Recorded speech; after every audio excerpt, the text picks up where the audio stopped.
Coucou tout le monde, je vous retrouve aujourd'hui pour la vidéo que vous attendez tant, le top de mon année 2017. Ça a été super dur pour moi parce que finalement je n'ai pas eu de gros coups de cœur. Enfin si, j'ai eu des gros coups de cœur, mais j'en ai pas eu 10 par exemple. Du coup, je m'en étais arrêtée au nombre 7 et je me suis dit bah tu sais quoi Audrey, tu vas faire une vidéo top 7 2017. J'ai donc choisi mes 7 livres préférés de l'année pour vous en parler dans cette vidéo. J'espère que ça vous plaira. N'hésitez pas à me dire en commentaire ce que vous pensez de ce que j'ai choisi et n'hésitez pas à me dire en commentaire vos livres préférés à vous de l'année 2017. Même si ça fait déjà un bout de temps qu'on est en 2018, je sais, je suis en retard. En 7ème position, j'ai décidé de mettre Phobos 4 de Victor Dixon, publié aux éditions Robert Laffont. Ça englobe la saga Phobos, bien évidemment, mais parce que le tome 4, c'était un tome que j'attendais tellement, et j'ai été tellement heureuse de le lire, mais vraiment, je n'ai pas été le moins du monde déçue. Je vous assure, c'est super rare. J'ai pas été déçue, et même l'auteur m'a fait aimer des personnages que je ne pensais même pas aimer, tellement je les détestais. Vous voyez, c'est pour dire. Non, vraiment, Phobos 4 rentre totalement dans mon top, et la saga Phobos en entier, parce que c'est clairement la saga de ma vie entière. Je vous assure, j'ai rarement autant aimé un livre. Et surtout autant aimé une saga. Enfin vraiment, je pourrais déjà les relire alors que je les ai lus il y a pas si longtemps que ça et que j'ai terminé il y a à peine quelques mois. Mais vraiment c'est une saga à lire. Pour moi c'est juste génial. Ça parle de la planète Mars. Ça parle du fait qu'on puisse un jour y aller et y habiter. Et ici l'idée est géniale, une chaîne de télé-réalité. Mais quoi de mieux que de prendre tout ce qui se passe dans notre monde actuel et de se dire qu'est-ce qui pourrait faire que les gens qui vont sur Mars, ça intéresse tout le monde. Je veux dire, Thomas Pesquet, ça a déjà intéressé tout le monde. Bah clairement, des couples qui ne sont pas encore en couple et qui doivent se rencontrer, s'aimer, se choisir pour ensuite sur Mars fonder une nouvelle population, comment vous dire que c'est le sujet de ouf. Et en plus de ça, il y a des problèmes qui font que leur vie sur Mars pourrait ne pas être aussi belle que prévu. Bref, rien que d'y penser, ça me donne des frissons et genre c'est juste la saga. Et ça c'est juste le tome qui clôture le mieux la saga et je suis mais tellement enchantée d'avoir lu cette saga et de l'avoir finie cette année et de me dire, bon je suis pas enchantée de me dire qu'il n'y en aura pas d'autres, mais il me reste Phobos Origine. C'est un tome à part, mais comment dire que ça va m'aider à me dire, allez, je les ai pas encore totalement quittés. En 6ème position, Frappe-toi le cœur, c'est là qu'est le génie. Ce n'est pas du tout là qu'est le génie, enfin si, mais ça c'est la citation d'Alfred de Musset qui est au dos. Mais en fait le titre du livre c'est Frappe-toi le cœur. d'Amélie Nothomb, publié aux éditions Albin Michel, qui raconte l'histoire d'une jeune fille qui va naître et qui finalement n'a rien fait à part venir au monde bien évidemment, sauf que sa mère va éprouver une sorte de jalousie juste incontrôlable envers sa fille et ça va beaucoup marquer leur relation et ça va aussi beaucoup marquer l'évolution de cette fille tout au long de sa vie. C'est un livre vraiment coup de poing, un livre même poignard je dirais. Quand on le lit on est en mode waouh, c'est dur, mais en même temps c'est tellement bien écrit. Moi vraiment, je pense que c'est mon livre préféré d'Amélie Nothomb. Avec elle, vraiment ça dépend. Des fois il y a des livres que j'aime bof, puis des fois je les adore. Et en l'occurrence celui-là, je l'adore de chez Je l'adore. Vraiment je l'ai trouvé extra, je l'ai trouvé génial. J'ai trouvé que sa plume si particulière ici était vraiment parfaitement dosé, je dirais. Super bizarre de dire ça, on dirait qu'on fait une recette de cuisine quand on écrit, mais bon. Mais vraiment pour moi ça a été un coup de cœur. C'est vraiment un roman que j'ai vraiment particulièrement aimé parce que le sujet m'a particulièrement touchée. Peut-être particulièrement parlé aussi. La jalousie c'est un thème qui me passionne beaucoup et en l'occurrence ici j'ai trouvé qu'il était très bien exploité, de manière très intéressante, très intrigante, très innovante et vraiment si le style d'Amélie Nothomb vous plaît, évidemment jetez-vous sur ce livre, mais si vous ne connaissez pas encore Amélie Nothomb, je vous conseille vraiment celui-ci qui n'est pas si bizarre que ça comme on pourrait le croire et qui est fascinant. Numéro 5, comme quoi les lectures de fin d'année ont bien marché, Wonder de R.J. Palacio, publié aux éditions Pocket Jeunesse. Vous aurez la vidéo du livre au film la semaine prochaine. Wonder, c'est l'histoire de Auguste qui n'est jamais allé à l'école parce que il a une très forte malformation faciale, mais vraiment au point que c'est très choquant pour n'importe qui le rencontre. Personne n'a jamais devant lui eu une réaction normale. Lui, il le reconnaît à chaque fois, il voit que les gens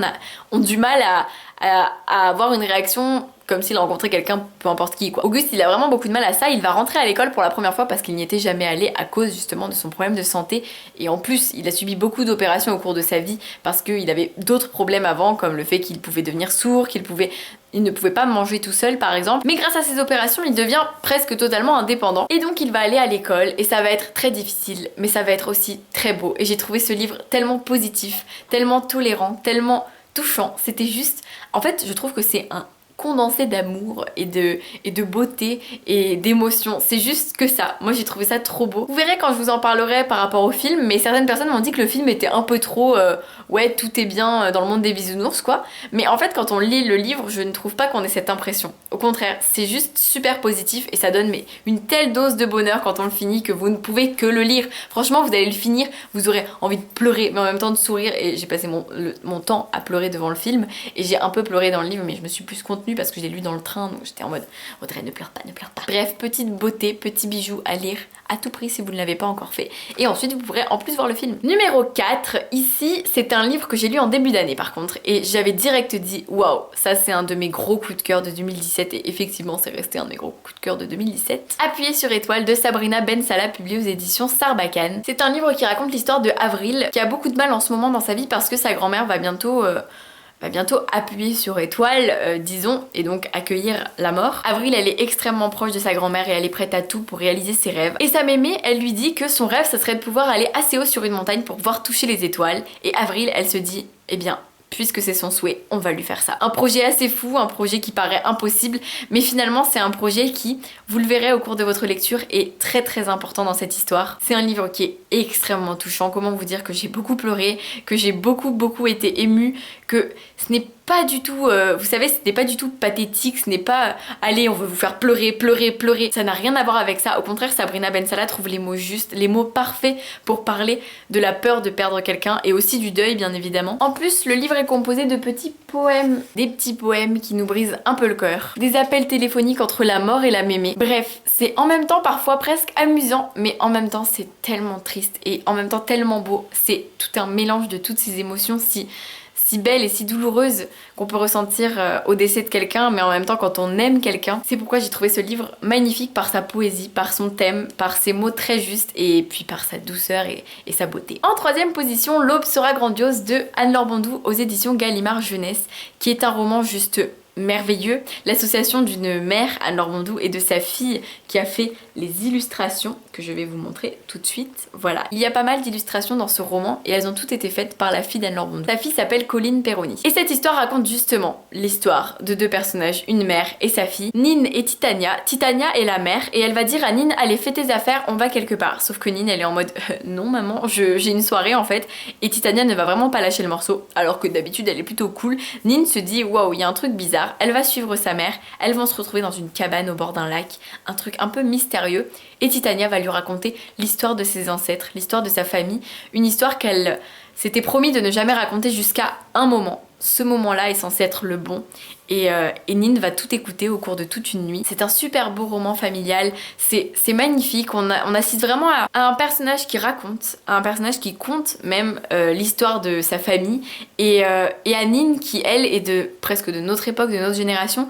qui vit tout ça en trouvant que c'est finalement un peu loin mais en même temps si proche d'elle parce que c'est sa famille à elle, c'est son arbre généalogique à elle. C'est un roman très touchant par rapport au thème et par rapport à certaines situations qui elles sont très dures, et finalement Anne-Laure Bondou sait mettre les mots parfaits sur ces situations, sur ces événements, sur ces relations. J'ai trouvé que c'était tellement beau, tellement émouvant, on en ressort mais bouleversée, vraiment. Moi en tout cas j'étais bouleversée en lisant ce livre, je l'ai trouvé magnifique, vous ne pourrez que le trouver magnifique, et sachez que le livre est à la hauteur de la poésie du titre, donc voilà.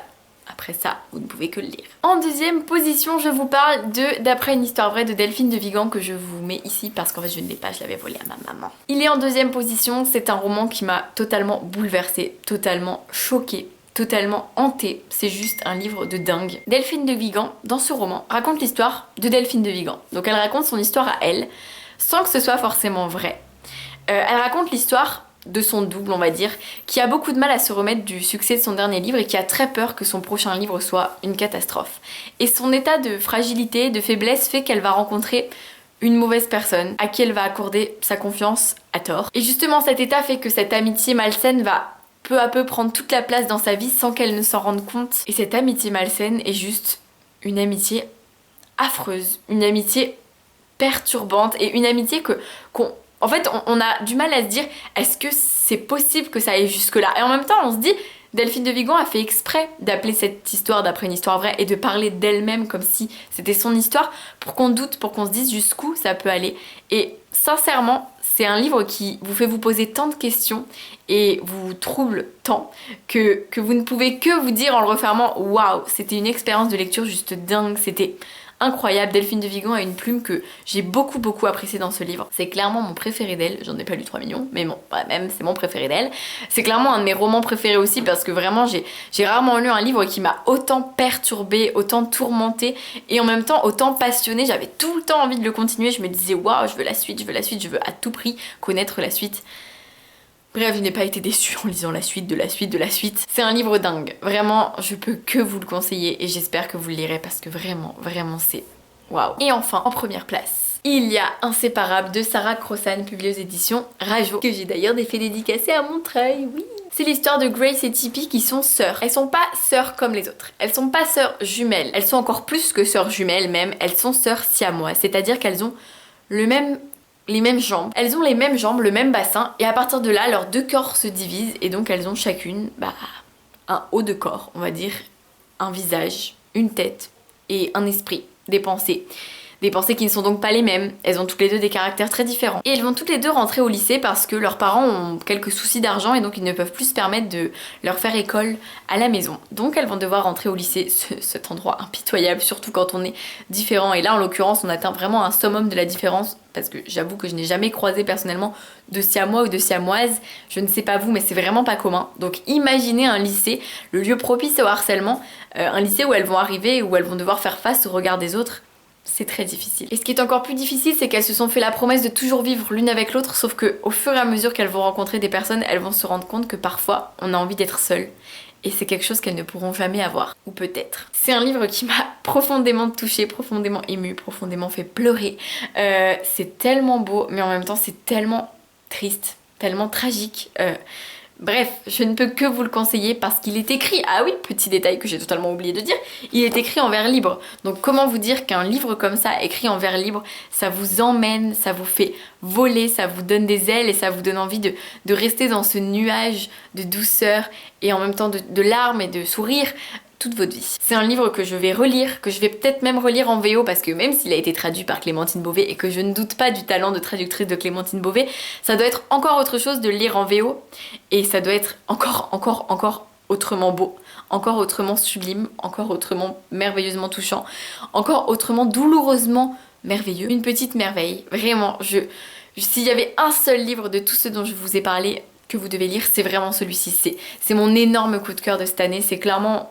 Enfin, franchement, c'est un de mes livres préférés, quoi. C'est la pépite des pépites, donc lisez-le. Voilà, cette petite vidéo est terminée. J'espère que ça vous a plu. J'ai hâte de savoir votre top 7 2017 que vous pouvez mettre en commentaire.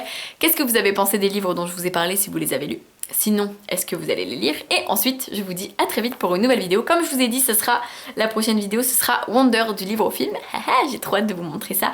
Et puis, je vous fais plein de bisous et je vous dis à très vite et passez de belles lectures.